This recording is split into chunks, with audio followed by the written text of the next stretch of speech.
You like that countdown, Jason? Yeah, it's different. It's different. It's smooth. It's kind of hot, right? I was Yeah, like, how's it oh, we going? did it. Going good, going good. So, hey, y'all, welcome to How to Embrace Balance. It's not them, it's you. Um, so we're gonna jump right into this thing. Jason, you can start first. Introduce yourself. I'll be Yeah. polite today. And before I introduce myself, I like the setup too. I just noticed your logo, your signature, the branding that you've been playing around and enhancing the setup. It looks good. Yeah, thank you, Yeah. thank you. So I moved, so I'm using my standing desk, and that Uh, makes a difference because then it shows all my pretty stuff on the wall. So it's all about what's pretty. so I'm Jason Phillips, licensed therapist, confidence coach. Very excited to have this conversation today.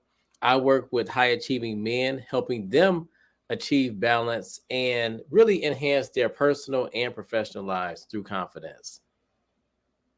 What's up, everybody? I'm Dr. RJ Verwain. I'm a licensed clinical psychologist, corporate burnout strategist. I help executives around the world increase productivity, retain their talent, and protect their bottom line from the effects of burnout. We know that burnout is super expensive for companies. The last figure I read, it was like 1.3 trillion with a trillion dollars of lost revenue because of disengaged employees. And there are a lot of layers to that. And one of them is a lack of balance. So I'm so excited to be here having this conversation tonight with you. And for our, it may not be nighttime when some of you rewatch this or if you're somewhere else in the world. So welcome, welcome, welcome, even if you're watching a replay. Right, right. So, do you want to should we just start and talk about why we're having this conversation? Yeah. So how we came to the topic, and Jason, you and I were usually on the same wavelength. Of course, I work primarily with women, you work Mhm. primarily with men. And believe it or not, there are more things in common than not, especially as it relates to our wellness and our overall health. And being happy and experiencing life to its fullest, more commonality. So when I think about this topic, I think about how we often blame others for our lack of control in life. Yes, and I was sharing with you when I worked. I see it with men, but I saw it a lot with women too, where women felt like they had to do it all. They Yeah. had to be the mom, the friend, the caregiver, the spouse, the business owner, and it was so overwhelming. So when it comes to embracing balance, they were like, "What do you mean? I have to go hard. Like I can't let up." And it was really, really overwhelming for a lot of women that I work with. And so with them feeling so overwhelmed, what was the fallout from that? Oh, I mean, what wasn't the fallout? So poor health, meaning they are always tired, more irritability, disagreements with people, more so like their partners. So feeling like my partner's not supporting me. Or let me give you an Mhm. example. Maybe their partner gives them some suggestions on what to do. And because they're not in a space where they can really receive that information, they feel like the partner is either attacking them, Ah. not appreciating what they're already doing, or that partner just doesn't get it. So Mm. it was like the partner was speaking a foreign language. So even though they would try to say, "Hey, babe, let me help you with this," or maybe you want to do this that way, they feel like the partner was coming with some off the wall suggestions, and it just caused more strife and tension in that relationship. That can happen when we're not balanced. We feel like everybody's against us. There's isolation, there's loneliness, we feel misunderstood. And I'm just going to say it again, like a lot of times y'all, it's not them. It's not your Mhm. spouse or your best friend or your family or your job or your own business. It's you. And I know Right. that for sure because I've been on the other side of that where it was me. Did you did you think it was everybody else? Oh yeah. Yeah. So let me just say Yeah. I definitely thought it was everybody else. And I'm a reformed perfectionist. It's like I like that term. yes, reformed. I'm the golden child. I don't know if my siblings are watching this, but I'm the golden child. I'm my mama's favorite, and so I was used to things not being my fault, and so I Yeah. had these when I first got licensed as a psychologist almost 20 years ago now. Oh my gosh, every time I say the years, I'm like, child, it's been a long time. Almost 20 years ago, my first big job was as a clinical director. Mhm. And as a clinical director, I wanted to show and prove because I was only 27 years old. Like, I can do this. I can run this agency. And I tried to show that by overworking. Um, Mhm. it didn't work out though. But I thought it was them. It really was me. Yeah. I'm gonna change my AirPods because it's delaying me a little bit. So if I Okay. you keep talking, and if I go out, I'll come back. Yeah, and y'all make sure if you watching us on YouTube, Facebook, wherever, make sure you share this because there's somebody who needs this information. And like Dr. RJ said, she's a reformed perfectionist. I can say too, I definitely have been on that side where I didn't embrace balance. I feel like I had to go, go, go, go. And I was actually in a clinical director position as well. And my teammates or colleagues, subordinates, however you want to put it, people who I work with were like, "Hey, is everything all right?" And I'm like, "Yeah, everything's good." But it wasn't good. And that was their way of saying, "Hey, man, like, slow We see down." you. Yeah. Yeah. They were trying to be polite. Yeah. They were trying to be It's polite. like, "We see you acting crazy, but let Yeah, us tell you in a way so you won't fire us." exactly. Exactly. So it's cool when you can be on the other side because you really get a chance to relate to what the people that you're helping are going through. Yeah, yeah, and if you're watching and you're like, "Well, what side am I on?" I don't know. Well, the side Mhm. of lack of balance and burnout, there's, like Jason said, irritability. For women and men, there's usually some weight gain, because our schedules are off, our eating habits are off. Mhm. Um, so irritability, weight gain, problems in relationships, whether it's your romantic relationship or interpersonal relationship, feeling like you do everything for everybody else and nobody does anything for you. So a Yeah. high level of resentment. There's cynicism, like none of this matters either way. So you have that cynicism that goes along with it, and just an overall like icky, bad mood feeling all the time. That's what So it looks like on that other side. so just not feeling great, like not feeling good. You're not and I want to go back to what you said earlier about weight gain, y'all. So this does not mean that you're like 50, 100 pounds, but you're outside of what your normal weight is, like what you're comfortable with. And it can creep up on you because again, you may be eating later, skipping meals, not able to hit the gym, and you may think, "Oh, it's just this or it's just that." But it could be you're close to or you're in the stage of burnout and you just don't recognize it. Absolutely, absolutely. And so that's that side. Now our side, come on over to our side, what it looks like. So if you're Yeah. watching this live or sometime in the month of July, I just got back from Mexico. I was there for about 2.5, 3 weeks, chilling. And People that's want to the know other side. how do you get to that point? Baby steps and intentionality, Mhm. right? Yeah, And I would so say it takes a minute to get to that mindset where you can just step away and have the automations in place and tools and things in place to know that because I'm physically not there, things aren't going to fall apart. If everything depended on me, then that would be problematic. mhm. Yeah, my wife was like, "You haven't been live in a while." So I usually used to go live at 9, and I was like, "Yeah, that's a little bit late for Dr. RJ." She's she's all about balance. Yeah, so you're not gonna have me up. Now, I used to be a night owl, like a for real deal night owl, and sometimes it creeps back up on me. But because I know I want my day the next day to look a certain way, I Mhm. have to be in bed by midnight. Otherwise, Yeah. it's gonna be like a problem. And so I have a morning routine and a night routine that I'm pretty strict about. Mm-hmm. Otherwise, I get off track. So I'll tell you this story real quick. Speaking of weight gain, oh, my mama just sent a text. Hey, mama. I just told y'all I was my mama's favorite, and here she is, Right. saying, "Hey, I didn't even know she knew how to text inside of this. I see you, mama. Go ahead." So anyhow, I was away, and in my mind I was in routine, right? I'm like, oh yeah, I'm doing the things I'm supposed to be doing. Well, when I got on the scale, when I came back, I was like, girl, you were not in anybody's routine. Like, I gained, y'all, I'm a petite little thing, height wise, and I gained about 8 pounds, and I'm like, stop Mhm. playing. Like, stop playing. So Yeah.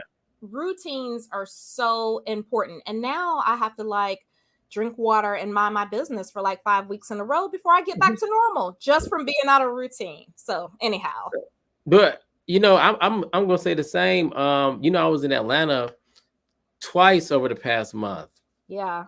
and y'all got some of the best food. Oh, the food's so good. I have not even stepped on the scale, but I know I got to get back into my routine. But was it worth it? Yes, but as Dr. RJ is saying, like sometimes when you get off your routine, it'll start to show up in other areas. And we're not talking about massive changes, y'all. Right. But like Yep. little things will just kind of slip and slip. And then if you don't address it, you run into bigger issues. Yeah. You wake up one day and you're like, I don't want to do this no more. I ain't doing none of this no more. I don't want my job. I don't want my career.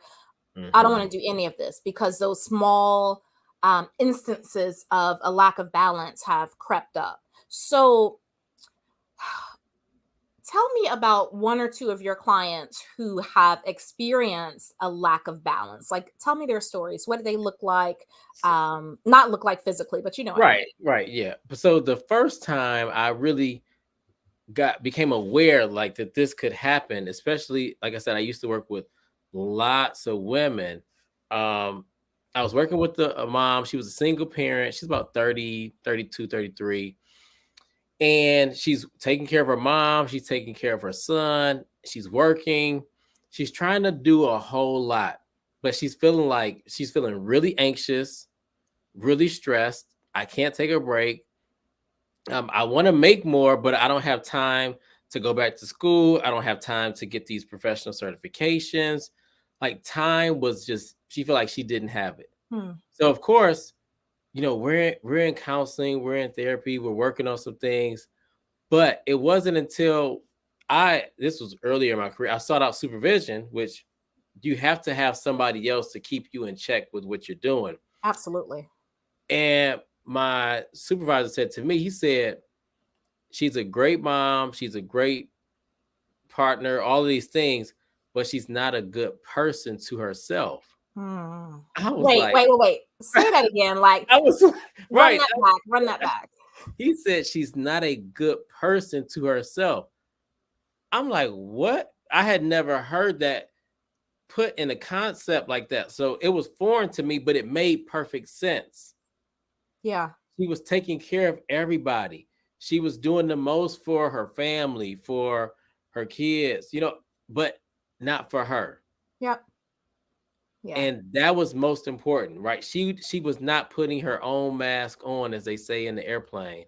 When she was Yeah. pouring out, that was the first time it really stood out that somebody could be great to everybody, but not good to themselves. And that's What that's about for a good you? point. The same, similar, right? And so again, I work with executives all over the world, mainly people of color, and Hmm. y'all, underrepresented minorities, Black people, we do the most, even when it's not necessary. Like, it's like we're always trying to prove something, even when Hmm. nobody asked us to. Now, we'll get to the why, but that can show up like you're doing way more than your counterparts, even as a director, and you're seen as a doer. But when it's time for ideas, when it's time to innovate, when it's time to make decisions, everyone looks over you. When it's time for the promotions, everyone looks over you because you're so busy being a doer and not a beer. So nobody knows who you are personally. because you don't go to the outings, you don't go golfing with the crew, you don't, show up at the after work things because you're too busy doing more work. You may seem wound up or super duper private. There's nothing wrong with privacy, but y'all, like, you can loosen up. Like, come on now. You don't have that much important stuff going on where you can't share a little bit.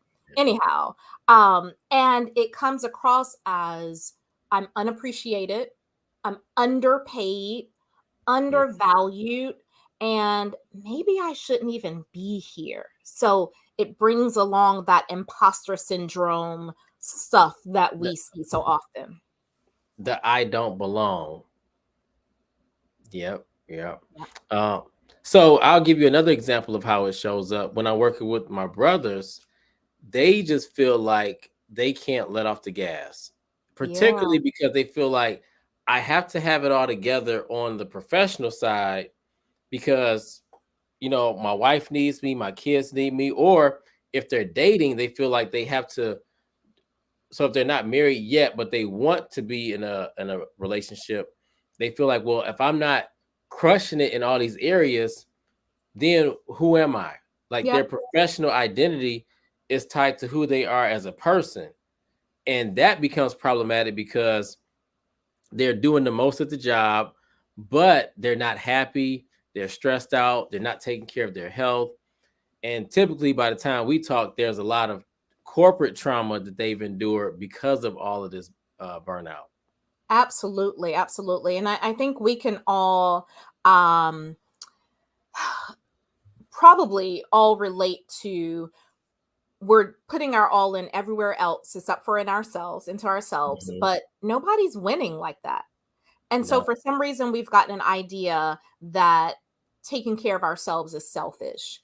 Um, Mhm. but what happens is when we're burned out, when we're stressed, when we can't concentrate, when we're unfocused, when we're not present or in the moment, the people around us who love us and care about us, that's who suffers, Yeah. because they don't get the best of us. They get like the scraps left after Hmm. the world has like taken over. Oh, let me shout out Dr. Lulu. Hey Dr. Lulu. Dr. Lulu said awareness. So I met Dr. Lulu um at a conference this weekend.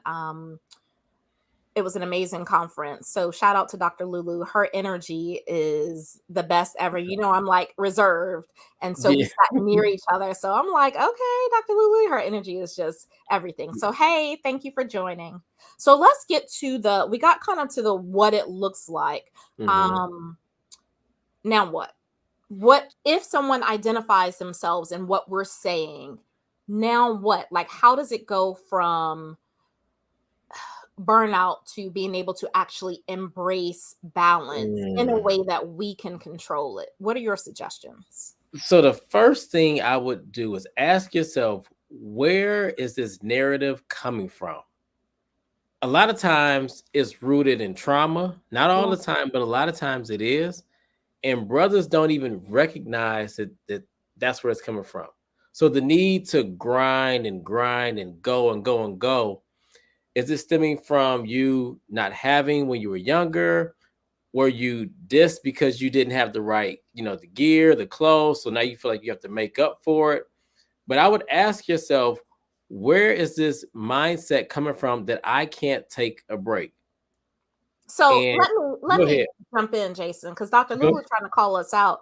She said we're skirting around a big S. Listen, Dr. Lulu, we are about to talk about epigenetic trauma. We're about to get there, like right now. We all know, especially I'll say Black Americans for sure, or anyone in the African diaspora, we know that there has been a collective trauma from being enslaved, the Mhm. work ethic that goes around that.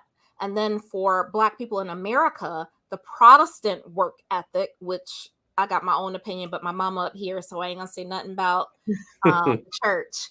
And it's problematic. All of it is problematic. And Yeah. so, yes, like you said, brothers feeling like they have to go, go, go, work, work, work. A lot of that is learned behavior, but it's also genetic.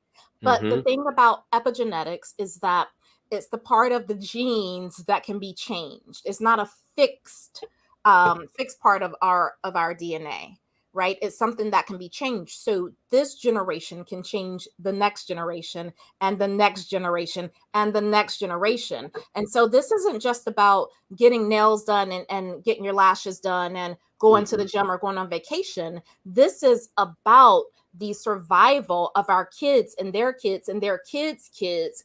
Otherwise, high blood pressure is going to take all of us down because we stress doing work for somebody else who ain't even thinking about us. So, Dr. RJ, I'm glad you brought that up. We have to talk about epigenetics. And I Yes. think what would be helpful is sharing the story. We were talking earlier about the Yes, yes, yes. Oh, yeah. yes. Okay. So, I feel like I got this story from like a Women's Day conference or whatever. It's not my story, but I don't remember where it comes from, so I'm taking credit for it. It is now my Mhm. story. Go Um, ahead.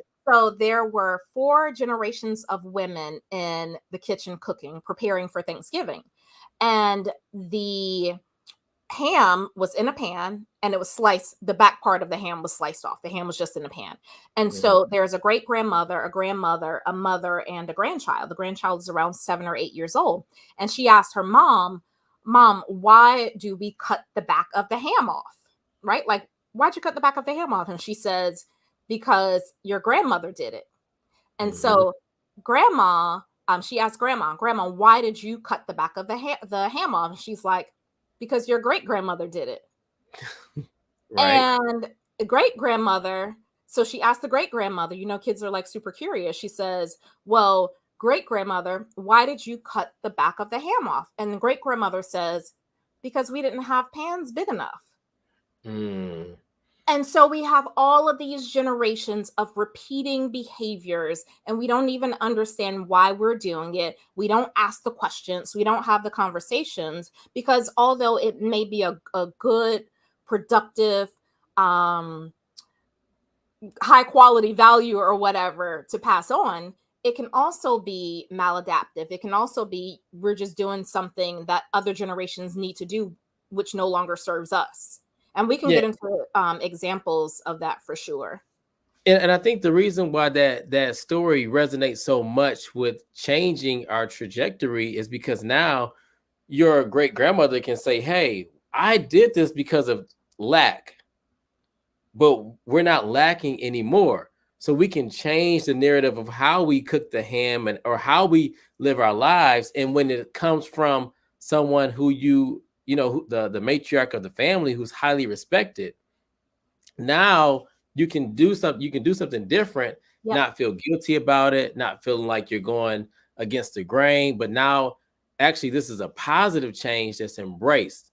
So we're Yes. now changing the narrative of how we show up, how we live our lives, and we have the support of our mothers and fathers behind us. Absolutely. And I'll tell a personal story. Mhm. So holidays are a big deal.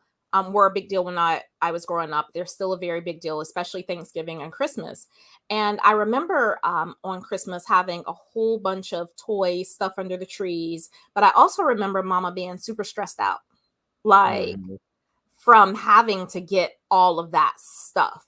And you know how kids Yeah. are, we play with it for like 5 minutes and then it's broken, the battery's missing, ain't nobody seen it. And so mama done worked 60 hours a week for the past 2 months trying to get us toys. She's too Yeah. tired to even like Oh enjoy yeah. it all. It's exhausting. And so for my family, and we talk about this openly. I told you I was my mama's favorite child, right? So we talk about this openly. And my family, we travel for Christmas. We don't do a lot of Mhm. toys. They get 5 things. And Mm. usually the 5 things aren't even from us. I'm like, call your people, write it down. The things will Yeah. appear, right? And we Mhm. travel and we have experiences. Now, if that conversation was never had, there could be a lot of shame around that. Like, how dare Mm. you change the tradition? How dare you do this? And how dare you do that? However, because there was a conversation about why things happen, how they happen, then in our current generation, we can still respect and honor what came before us, and we don't have to do it the same way. Dang, Dr. RJ, I'm sure y'all, if you can relate to that story, let us know. But I'm sure a lot of us can relate to parents, moms being they're at the table or the living room, but they're knocked out, tired because they've been They're not working present double emotionally. and triple. Yeah, they're not present. They because my mom was the same way. Like we like, all right, let's go, but she like, I just got off work. Like I'm I'm tired. trying to get this overtime. Yes. So yeah, I'm glad y'all do that. We I won't say we do the same thing, but we kind of do travel a little bit more. We don't put the same emphasis on the gifts as it Right. was when I was younger because that was stressing people. It was stressing us out and it was keeping us broke too. Yeah, and I'm like, don't look at me for no Christmas gift. I don't do that. I Yep. got you on your birthday though, because that is spread out enough. Like birthdays Right. are a little Yeah. bit different.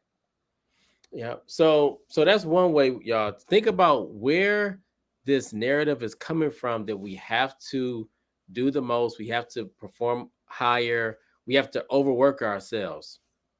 Um, Yeah. And so I started we started talking about epigenetic trauma, and Dr. Lulu mentioned the S word she's talking about is the suicide S word, not wanting to be here, the hopelessness, the helplessness, the feeling like this is no longer even worth it. And yes, that is a thing. And that's on the more severe end of burnout, when it really feels like there is no use for me here. Don't nobody care anyway. Nobody would notice if I was gone. They only want me because I do stuff for them. And I know for sure some of our listeners have felt that, or they know someone who's felt that before. mhm. In addition to talking about suicide, we have to do just that.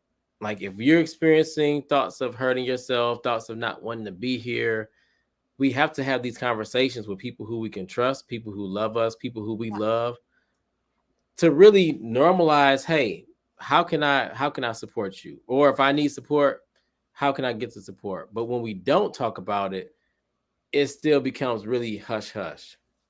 And Jason, we have to do a better job in our community, because sometimes if it's mentioned, and I don't want to go too far off topic, Right. but it's minimized. It's like, ain't nothing wrong Mhm. with you. Your life is great. Like, you're being dramatic. Go sit down somewhere. Um, And we have to do that better. that language though, y'all, I want to just want to highlight that you're being dramatic. Yeah. That's the language that we say to somebody else. Or we see something, maybe we see it on Facebook. Oh man, he just want attention. This Yes. he want to, you see what he put up there? He just want attention. Somebody get your boy. Right. But really, that is a cry for help. So when we were growing up, there was no Facebook, social media. So people are still just using the mediums that they use every day to ask for help or reach out. Yep. And we're missing it, one, because we're too exhausted with our own stuff. So we're Right. missing it. We're missing the connection. We're missing the ability to do something more than just pray about it. Mm-hmm. Mm-hmm. Yeah. We're missing the mark on that, but we don't have to. Y'all got us. We are licensed people. Obviously, this is not therapy, so don't y'all, let me tell you, this is just a conversation. Don't do that. Yeah. But you have the best of the best licensed people having this conversation, and we can all relate. And so the root causes, and then what about like values? Like, what are some of the value systems, Jason, from your point of view, that go along with not embracing balance? So I always, when I bring up values, it's because I want people to look at how they're showing up. So when you look at your behavior, is it in alignment with your values or not? Meaning you working 60, 80 hours a week, or you not being able to take a day off, but you have hundreds of hours of PTO, because that's what I see in my practice, right? Somebody says, "Oh, I got 6, 7 weeks saved up." Or when I was working with the military, I have 120 days of leave saved up. Like, whoa, Yeah. that's a lot of times you just hoarding your time. Is that helping you?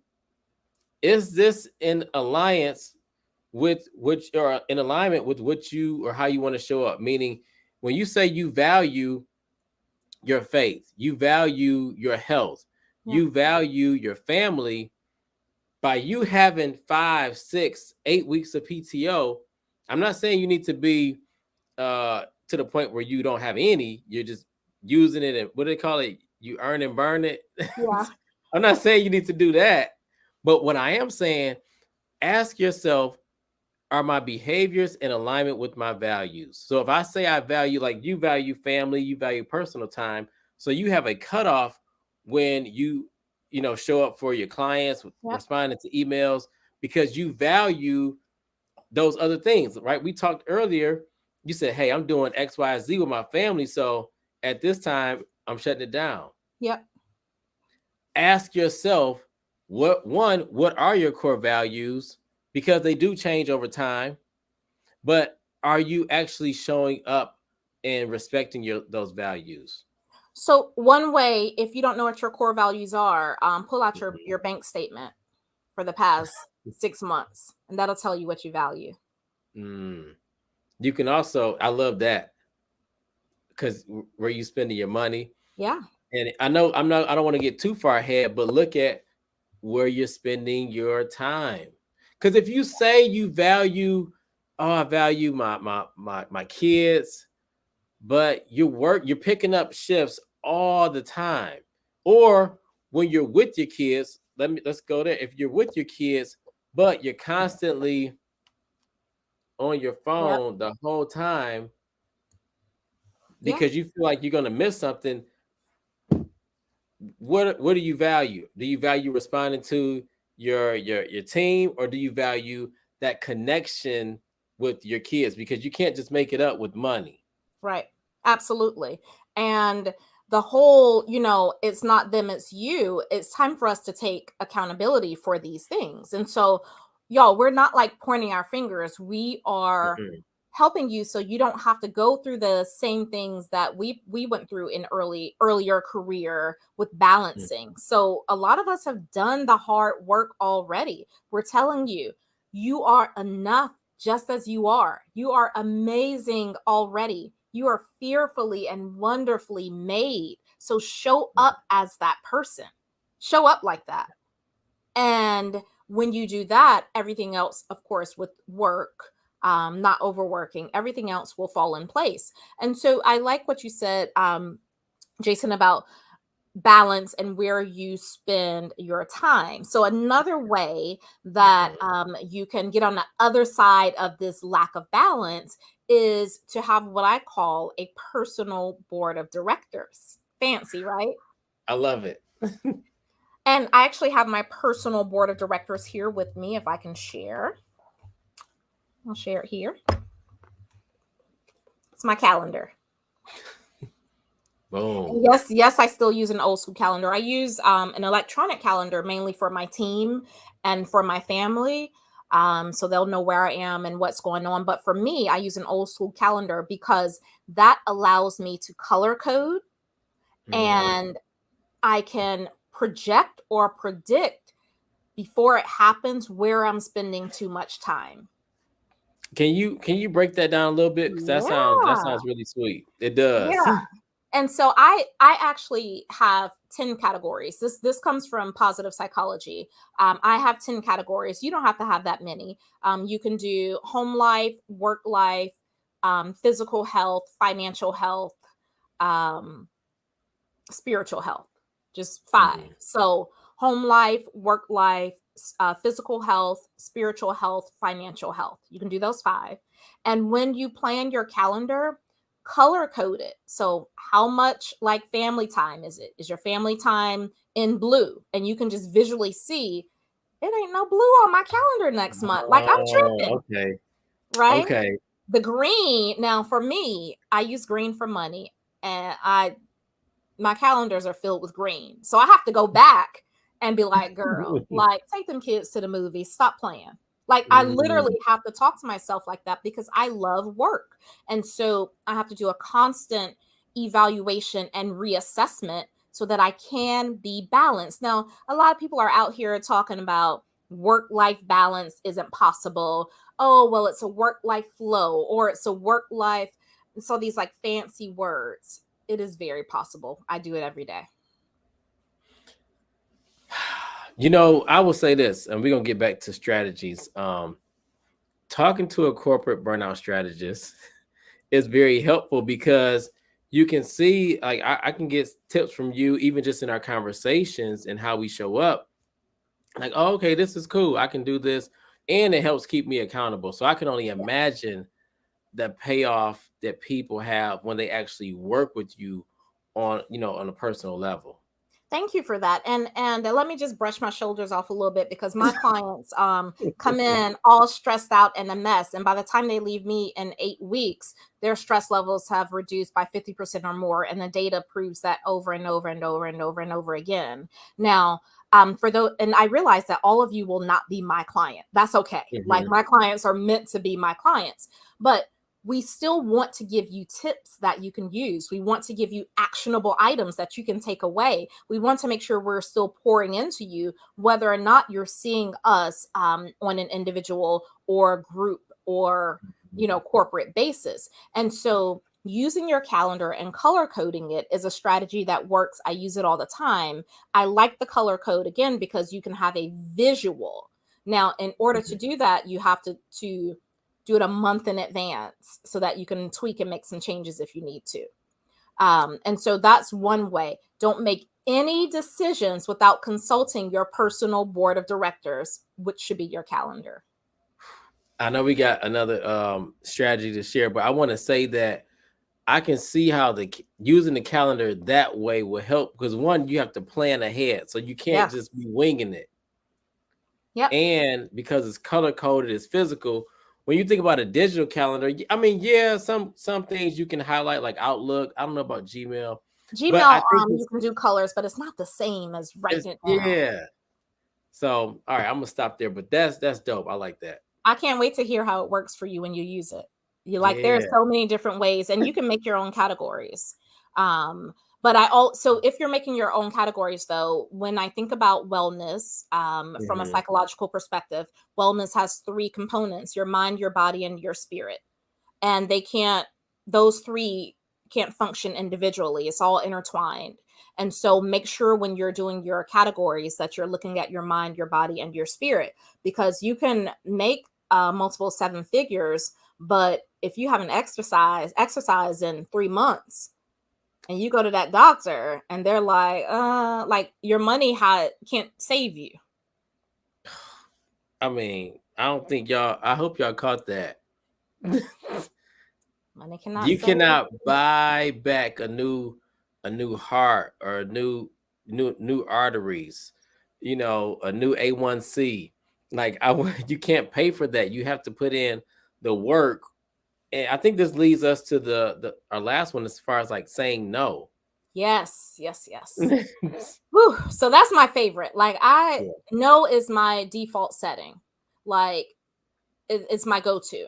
And I think saying no should also be your go-to. Let me tell you why. And I see the Lolanda, I see your question. I got you. And so this is why saying no as a default is going to help you with balance. When we overcommit, when we say yes all the time, it's impossible to show up as our highest self. Impossible. And so when you say no, you are gifting people Mhm. so that they don't have to deal with your resentment. They don't have to deal with your careless mistakes. They don't have to deal with the exhausted energy. They don't have to deal with you feeling like, well, I did this for you and I was real tired. So now you got to do this for me. You're gifting them because you don't owe them, like they don't have to deal with that. When you give Right. your yes, and the yes should be real expensive, by the way. When you give your yes, you are to show up as your highest self. Show Mhm. up, show out, be who you're called to be. Otherwise, it's a waste of everybody's time and it's an insult to your gift. Dang, that part. Insult to your gift. Yes. And often we think that saying no is like mean or whatever. And that goes back to what you were saying, Jason. Like, what's the root cause of this? What are our values? Mm. Why? Where is this shame coming from about the what will they think? And so that Mm-hmm. needs to be explored in a therapeutic relationship. Your friends can't Yeah. figure that out for you. I love it. I love it. I know we got questions, but if y'all are just joining, go back and catch the replay because this is Yeah, because fire. we're to and Definitely share it share and it. watch it. Definitely. So the question, oh, my government is up here. Rashana Verwain. How do we know? Oh, it's from Facebook. That's why. How do we know the difference between simply being burned out and overworked in your current position and being burned out and needed to transition to another job or career? That is a great question. Mm, I would start first with your own self assessment and change because we teach people how to treat us. Now, it's not lost on me that there are some toxic environments. It's not lost on me that there are some environments where there are historical, political stressors going on outside of your control. That's not lost on me. But yeah. most of the time, it's you.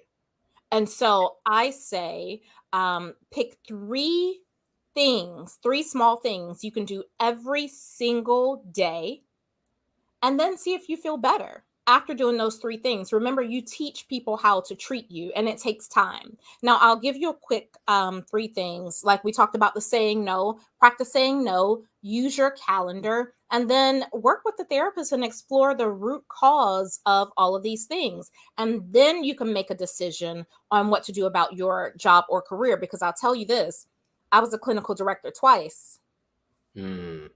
but wherever you go, there you are. I was the same person, right? Right, right, right. More money the next time. I'm like, "Ooh, this more money." Like, same Yeah. person, same overworking, same stressed out, same anxiety, same aggravation, same sleeping problems until I decided to change me. Actually, it wasn't twice, it was three times. So it was the two clinical directors. And then when I started my private practice, and that's how I figured out it was me, not them. Because I'm like, well, I'm the boss. How I'm still stressed out? I run this. Let me ask this a personal question. Did you do it on your own or did you have some like a coach or mentor yourself? Oh, I have a therapist. I don't do anything on my own. I have a whole team to keep me fabulous and sane. Yeah. So right now, I'm fortunate. Not in addition to my therapist, I have a whole business coach team, like a Yeah. whole team behind me for every single decision. And Mm. that is, if you're able to do that, I say stretch yourself and do it. Like it has helped me grow leaps and bounds. But no, definitely not on me. That level of insight, even as a whole psychologist, required my therapist to say, girl, like we've been talking about this for like 4 years. It ain't Yeah. them people. And I appreciate you being honest because I think sometimes people think that, okay, let me just do this and I can do it. You can do some things on your own, but we go, or at least I, and you can, we go, me and Dr. RJ go way further when we have a team helping us. Oh yeah. Yeah, definitely. And I get to enjoy life. Like I get to go to Mexico for 2.5, 3 weeks Right, right. and Yeah. rest and be rejuvenated. And I'm bringing that up, but I would like those of you watching to think about your version of that. Your version of that might be sleeping in every Saturday. Your version of that Yeah. might be being able to go to your son's basketball games. Your version of that might be being able to do travel cheerleading with your child. Your version of that might be surprising your spouse with a vacation that they've always wanted, taking a parent on a Mm. cruise because they've never been out of the country. Find your version of that and then take the steps to get there. And it's definitely possible. Man, I don't know. I mean, you dropped the mic with that, Dr. Yeah, RJ. Like, that's all I got. this was really, really good, really good, really good. I'll just say like one last thing that, y'all, we talk about like going off that last question. Do I need to switch careers or do I need to switch jobs? Ask yourself some of those hard questions, right? Because you will show up in another arena. And I was in a similar position where I'm like, I need to change my career. Yeah. I had a very good life coach. He was like, no, brother, you need to figure out your situation. But I didn't need to make the changes. I needed to make changes, but it wasn't those changes that I thought, but that was insight outside of me that helped me to make the best decision for me. Absolutely, absolutely. And we only know enough to get us to where we are right now. If you want to grow, there's more you need to know and to do. And that knowledge isn't necessarily, you can't, I mean, I do a lot of reading, a ton of reading, but there's only so many books you can read. The books can't talk back to you. All right. So that's all, y'all. My mama's so sweet. Thank you, mama, for all the comments. And oh, my mom said Mother's Day was a perfect example of you saying yes. It definitely canceled out your no's to me. Yeah, because I even tell my mama no. Hey, And I'm still the favorite child, even though I say no. right. Sometimes we have to. All right, y'all. This is good. Love y'all. Before we invite y'all to Instagram real quick, because we're going to talk about 10 more minutes on this. I'll let my hair down a little bit. But Jason, tell our community and those watching the replay how they can find you, how they can work with you, and why they should. Oh, I love it. So they can find me on Instagram or Facebook at jphillipsmsw. Download my free confidence guide, stepstoconfidence.com. And they should work with me, because if you're struggling with high anxiety, self-doubt, you're unsure of yourself, and it's starting to stunt your personal and professional growth, I help you embrace confidence so that you can master decision making and have more of a balance for your life. I love that. I love it. And I'm always a cheerleader for Black men, therapists and doctors and mental health, because it's needed. It's needed and it's undervalued, and it hasn't always been a thing. And so I think our community can do a better job of taking an advantage of the gifts that we have from people like you. So thank you, Jason. Thank you. As I said before, thank you for encouraging me to really focus on men, because I was kind of filled with women at first, but once I made the pivot, it's been even better, and I'm able to help brothers, so I enjoy it. And they need it, like, because they They need it. carry the weight of the world on their shoulders, and just depending on the upbringing or background, emotions are stuffed down. It's like cutting off that ham. Well, why have you never cried? Because my granddaddy and my daddy ain't cry. That's why I Yeah, don't cry. Okay. yeah. Don't be Jason. I don't, that ain't what I do. You going over there, going over there. Yeah. And Dr. RJ, who do you work with, and why should they work with you? Yes, thank you for asking. So I work with high performing executives, directors, C-suite. I help executives and their teams eliminate burnout so that they can retain their talent, increase productivity, and protect their bottom line from the effects of burnout. We all know we've been on a job before where they recruited us, wanted us really bad, got us there, worked us to death, and we're like, nah, I ain't doing this. I'm out. I don't even care how much it is. I don't care if it's the six figures I've been looking for. Nope, it ain't worth it.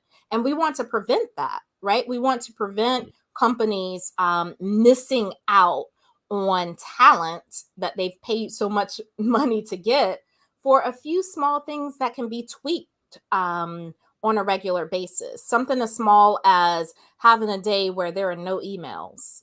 You know how much money that would save companies as it Yeah. relates to productivity. I could talk about that Mhm. all day. So anyhow, that's what I do.